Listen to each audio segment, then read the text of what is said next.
إن الحمد لله نحمده ونستعينه ونستغفره ونعوذ بالله من شرور أنفسنا وسيئات أعمالنا من يهده الله فلا مضل له ومن يضلل فلا هادي له أشهد أن لا إله إلا الله وحده لا شريك له وأشهد أن محمدا عبده ورسوله لا نبي بعده اللهم صل وسلم وبارك على عبدك ونبيك محمد وعلى آله وصحبه ومن اهتدى بهديه إلى يوم القيامة قال الله جل وعلا يا أيها الذين آمنوا اتقوا الله حق تقاته ولا تموتن إلا وأنتم مسلمون يا أيها الناس اتقوا ربكم الذي خلقكم من نفس واحدة وخلق منها زوجها وبث منهما رجالا كثيرا ونساء واتقوا الله الذي تساءلون به والأرحام إن الله كان عليكم رقيبا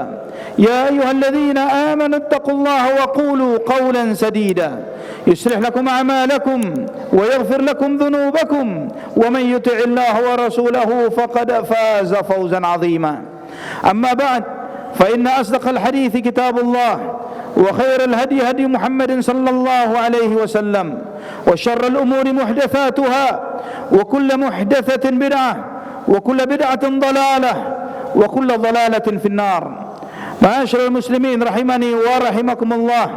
Alhamdulillah, segala puja dan puji hanya untuk Allah Subhanahu wa taala Rabbul alamin, Ar-Rahmanur Rahim.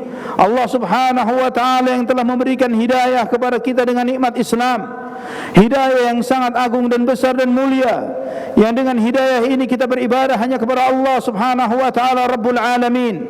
La ilaha illahu, tidak ada yang berhak disembah kecuali Allah Subhanahu wa taala. Dengan nikmat hidayah Islam, kita diberi hidayah, diberi petunjuk oleh Allah Subhanahu wa taala tentang apa dan bagaimana kita menjalani hidup di dunia ini, apa yang semestinya kita jalankan dan apa yang harus kita jauhi. Dengan nikmat hidayah Islam, Allah Subhanahu wa taala dan Rasulnya menunjukkan kepada kita segala hal apa yang bakal terjadi di kehidupan dunia ini, apa yang terjadi di zaman di mana manusia menjalani hidupnya, apa yang terjadi di akhir zaman, dan bagaimana kehidupan alam akhirat. Ma'asyiral muslimin rahimani wa rahimakumullah, tidaklah terjadi suatu masa, suatu tragedi di setiap zaman, kecuali setiap apa yang terjadi itu memberikan petunjuk kepada kita akan kemahabenaran Allah Subhanahu wa taala dan Rasulnya. Juga dengan segala tragedi yang saat ini terjadi, sebagaimana yang terjadi di Gaza, di Palestina, apa yang kita lihat, yang kita saksikan, yang kita dengar, setiap kita melihat itu dan membandingkannya dengan apa yang disabdakan oleh Rasulullah sallallahu alaihi wasallam, maka itu akan semakin menunjukkan akan kebenaran beliau sallallahu alaihi wasallam sebagai utusan Allah Subhanahu wa taala. Di dalam sebuah hadis yang sahih, di dalam Sahih Bukhari, dari hadis Auf bin Malik radhiyallahu an, Nabi sallallahu alaihi wasallam, beliau Auf bin Malik mengatakan, aku mendatangi Nabi sallallahu alaihi wasallam di peristiwa perang Tabuk. Ketika itu beliau berada di dalam sebuah kemah yang terbuat dari anyaman pohon. Kemudian beliau sallallahu alaihi wasallam bersabda, "U'udud sittan baina yaday as-sa'ah." Hitung 6 perkara, 6 tragedi, 6 peristiwa sebelum terjadinya hari kiamat. Mauti, kematianku, kata Nabi sallallahu alaihi wasallam. Thumma fathu Baitul Maqdis, kemudian dikuasainya Baitul Maqdis Al-Aqsa kembali kepada umat Islam. Thumma mutan ya'khudhu fikum kaw'asil ghanam, kemudian terjadinya dua wabah penyakit yang membuat banyak manusia mati seperti wabah yang terkena kepada kambing. Thumma istifadatul mali hatta yu'ti ar-rajulu minha min 100 dinarin fayadhallu sakhitan. Kemudian banyaknya harta, bertebarnya harta, sehingga seseorang diberi uang 100 dinar emas, 400 gram lebih emas, dan dia tetap tidak terima. Dia mengatakan itu adalah uang yang sedikit. Thumma fitnatun la yabqa baitun minal Arab illa dakhalathu. Kemudian terjadinya fitnah yang setiap rumahnya orang Arab pasti kena fitnah tersebut. thumma hudnatun takunu bainakum wa baina banil asfari fayaghdirun. Kemudian kalian berdamai dengan bangsa barat. Banil asfar ini orang-orang bule, bangsa barat. Kalian berdamai dengan mereka, namun kemudian mereka khianat. Wa fayatunakum tahta 80 ghayah. Kemudian dia akan berkhianat dan kemudian berperanglah kalian dengan mereka, dan mereka datang dengan 80 bendera. Tahta kulli ghayatin 12,000, yang masing-masing bendera di situ ada 12.000 pasukan. Ikhwatal iman rahimani wa rahimakumullah.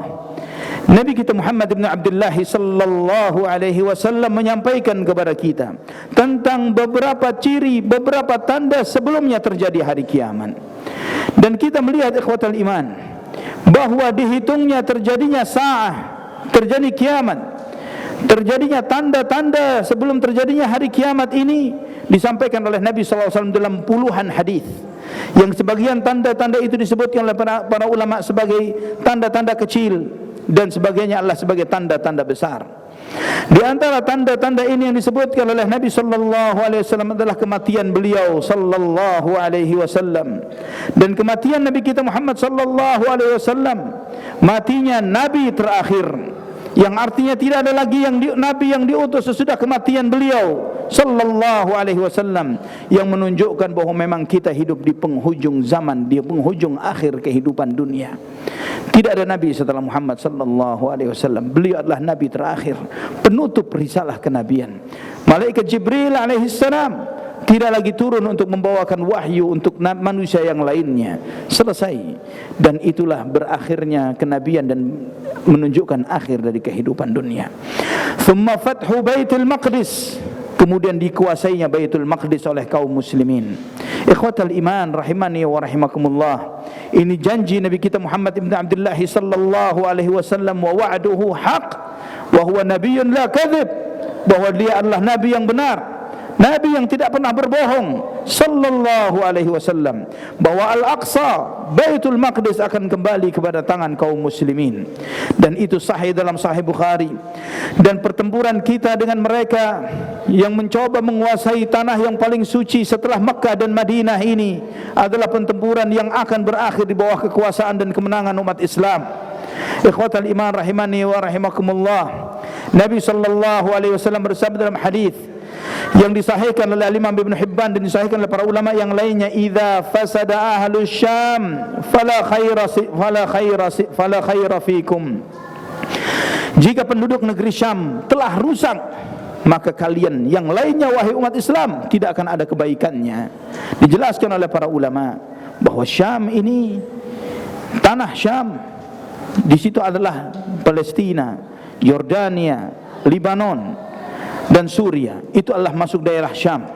Dan terbaiknya tanah Syam Palestina, karena di situ ada Al-Aqsa.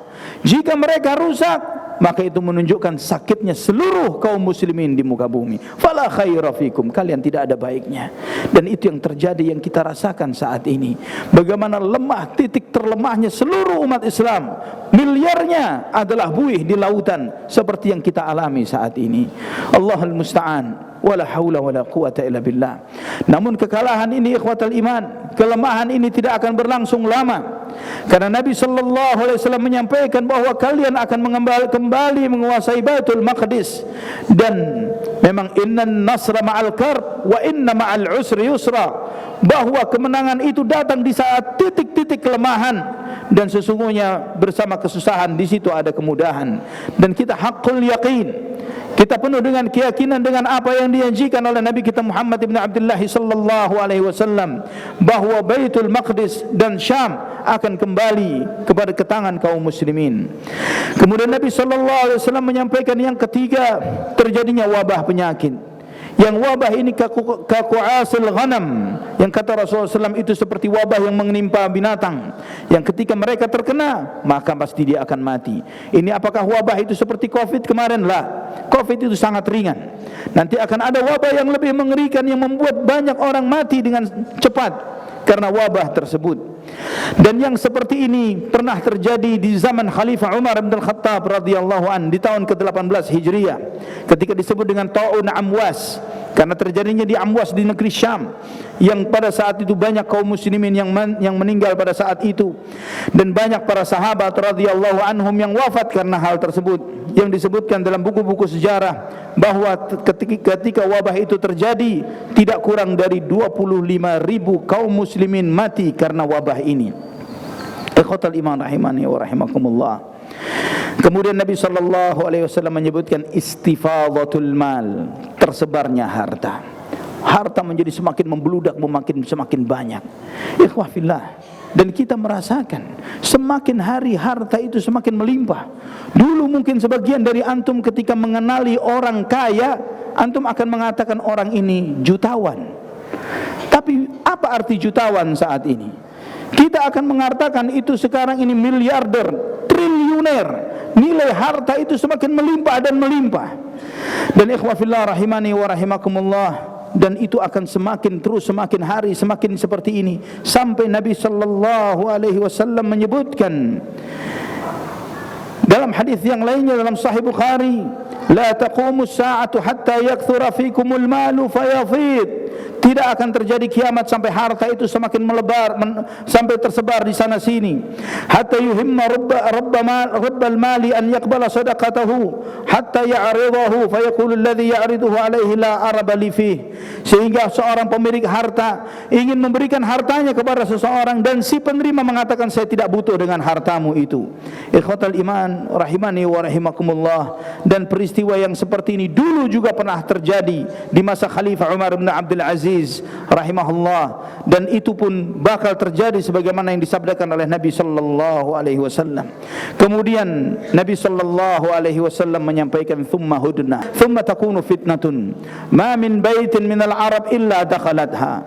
Dan setiap kemudian terjadinya fitnah, yang fitnah itu akan masuk ke dalam setiap rumah orang Arab. Nabi sallallahu alaihi wasallam menyebutkan secara khusus orang Arab, bukan berarti bahwa di luar Arab tidak terkena fitnah tersebut. Namun Nabi sallallahu alaihi wasallam menyebutkan bagaimana meratanya fitnah itu. Dalam riwayat yang lainnya pernah beliau sallallahu alaihi wasallam menyampaikan kepada kita ketika beliau dari dataran tinggi yang ada di kota Mekah, dia awali di kota Madinah. Beliau melihat rumah-rumahnya para sahabat Ansar yang ada di kota Madinah. Beliau sallallahu alaihi wasallam menyampaikan bahwa aku melihat turunnya fitnah di rumah-rumah kalian seperti turunnya air hujan, yang artinya fitnah itu masuk ke dalam rumah. Ikhwah fillah rahimani wa rahimakumullah. Di zaman Nabi sallallahu alaihi wasallam tidak ada tersebarnya informasi, media dan teknologi seperti di zaman kita. Mungkin para sahabat tidak mencerna bagaimana fitnah masuk rumah, apa yang terjadi, bagaimana fitnah masuk ke dalam setiap individu-individu kita. Di zaman Nabi SAW tidak terbayang adanya gadget yang menyebabkan semua fitnah, syahwat, syubhat dan kerusakan bisa merata ke setiap personal individu, hatta di dalam masjid sekalipun. Bisa jadi ketika kajian khutbah Jumat seperti ini, sebagian lagi terkena dengan fitnah handphonenya, mungkin main game, mungkin yang lainnya. Dia tidak memperhatikan kajian Jumat ini, padahal mungkin itu adalah sepekan sekali dia hadir di kajian-kajian ilmu. Fitnah itu merata kepada setiap individu. Ikhwah fillah rahimani wa rahimakumullah. Memang di setiap zaman ada fitnah. Ada fitnah harta, ada fitnah syahwat, ada fitnah jabatan, ada beragam macam fitnah disebutkan oleh Allah Subhanahu wa taala di dalam Al-Qur'an dan sunnah Nabi sallallahu alaihi wasallam. Namun ketika Nabi menyebutkan secara spesifik fitnah seperti ini, menunjukkan kepada kita tidak pernah terjadi suatu zaman dan masa di mana fitnah itu semuanya menonjol ke permukaan seperti yang terjadi di zaman kita. Semua sibuk dengan harta, semua sibuk dengan syahwat dunia, syahwat lawan jenis, sibuk dengan jabatan, popularitas, dan semua fitnah itu merebak di seluruh permukaan. Fitnah kebodohan terhadap ilmu agama, dan semua fitnah ini ikhwah fillah rahimani wa rahimakumullah terjadi sebagaimana yang disabdakan oleh Nabi kita Muhammad sallallahu alaihi wasallam. Dan ingat ikhwatal iman, Nabi sallallahu alaihi wasallam menyampaikan bahwa itu adalah ciri dekatnya dengan hari kiamat. Allahul musta'an. Wala haula wala quwata illa billah. Aqulu qawli hadza fastaghfirullah li wa lakum fastaghfiruh innahu huwal ghafurur rahim.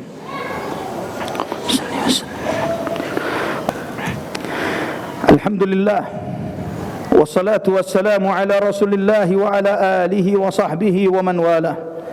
Ma'asyiral muslimin rahimani wa rahimakumullah.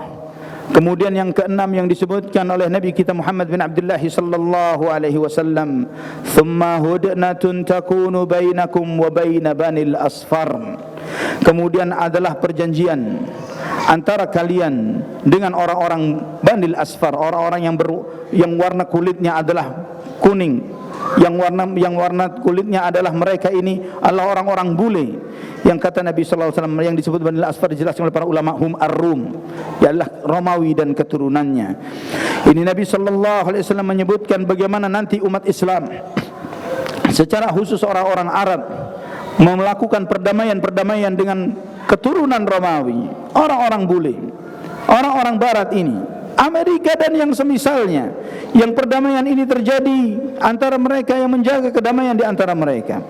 Dan ini dijelaskan dalam banyak hadis yang lainnya, yang itu menjadi sebab munculnya yang disebut dengan Malhamah Kubra, peristiwa perang besar yang Nabi sallallahu alaihi wasallam menyebutkan di dalam hadis Sahih Bukhari ini, bahwa mereka akan mengepung kalian ketika terjadi pengkhianatan di antara mereka dengan 80 panji, 80 bendera yang melawan kaum muslimin, yang setiap bendera itu di bawah mereka ada 12.000 tentara, yang artinya kurang lebih ikhwafillah rahimani wa rahimakumullah, ada 960.000 tentara melawan pasukan kaum muslimin pada saat itu, hampir 1 juta. Dan ini jumlah manusia yang tidak kebayang di masa Rasulullah sallallahu alaihi wasallam. Dan dijelaskan dalam banyak hadis-hadis yang sahih bahwa Malhamah Kubra ini terjadi adalah ketika umat Islam berdamai dengan orang-orang Nasrani, dengan orang-orang bule ini tadi. Kemudian ada satu musuh bersama yang terjadi peperangan antara koalisi umat Islam dengan mereka, dengan orang-orang Barat ini, dengan pasukan tersebut, sehingga pasukan musuh bersama ini kalah. Entah siapa musuh bersama ini, mereka kalah. Dan ketika mereka kalah, kemudian salah seorang dari orang-orang bule ini tadi mengangkat salib dan mengatakan bahwa saliblah yang menang di dalam peperangan ini, dan itu tidak diterima oleh kaum muslimin. Maka dibunuhlah si pembuat yang memasangkan salib ini tadi, dan kemudian terjadilah pembunuhan, saling perang, saling bunuh satu dengan yang lainnya, umat Islam dengan orang-orang Nasrani. Peperangan yang besar yang kemudian ikhwafillah rahimani wa rahimakumullah, mereka orang-orang Nasrani ini mereka memiliki posnya, disebutkan dalam hadis bahwa di Hilab, atau sekarang ini disebut dengan kota Aleppo, yang tidak jauh dari Suriah, yang berada di Suriah. Ikhwatul iman rahimani wa rahimakumullah. Kemudian di saat itu ikhwatul iman, imamnya kaum muslimin Al-Mahdi yang disebut dengan Muhammad ibn Abdullah Al-Hasani, Muhammad ibn Abdullah, salah seorang keturunan Rasulullah sallallahu alaihi wasallam dari keturunan Hasan bin Ali, yang disebut dengan gelarnya Al-Mahdi. Di saat itulah dia dibaiat di antara Ka'bah dan Maqam.